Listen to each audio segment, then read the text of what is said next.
In this video, we're going to look at exponential functions that are in tables and change them to equations. So if we're given this is an equation, y equals a times b to the x. That is the form of an exponential equation. And you need to know that the a is the start and the b is your factor of change. So if you're given a table, you want to find that factor of change, make that your b value, and you want to use when x is 0 as your start. So number one, let's find our pattern or factor of change. Notice this pattern from 1800 to 900 is divided by 2. 900 to 450 is divided by 2, and 450 to 225 is divided by 2.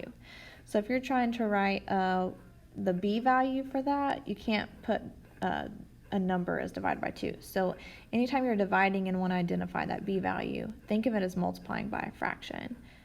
So dividing by 2 is the same thing as multiplying by a half, meaning our b will be a half.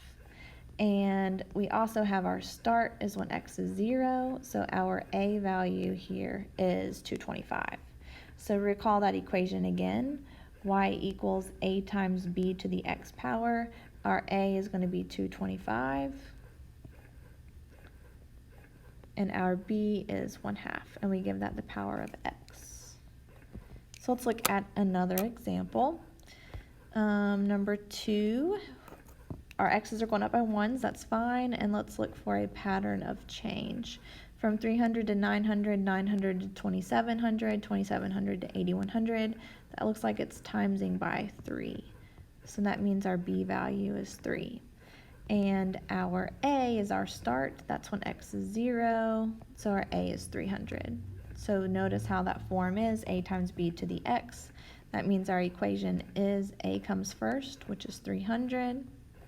And in the parentheses is our b value, which is 3 here, and then to the power of x. And I have one more example for you. Actually, I might have two. Let's look at our pattern of change first. From 320 to 80 to 20 to 5, that's a dividing pattern. But remember, just like that first example, let's think of it as multiplying by a fraction. Since between these values we are dividing by 4, that's the same thing as multiplying by 1/4. So that means our b is 1/4. And our a is when x is 0, so 80. So when I'm writing my equation, that a comes first, 80, and the pattern of change is my b value, which gets that exponent. Now you might have some examples where 0 is not given, and I can do one really quick. So let's say I have a table that looks like this, 1, 2, 3, 4, and I have 10, 20, 40, 80. So we can see that our pattern is going times 2, so that's my b. But notice here on the x side, I don't see when x is 0. So just like with the linear equations that we were practicing, we're going to have to go backwards to 0. Which means on this side, I'm going to have to go backwards as well. So instead of multiplying by 2, going backwards, I need to divide by 2. 10 divided by 2 is 5. So there's my a. So that would be y equals, the a is 5, and the b is times 2. So you might have to find 0 on your table.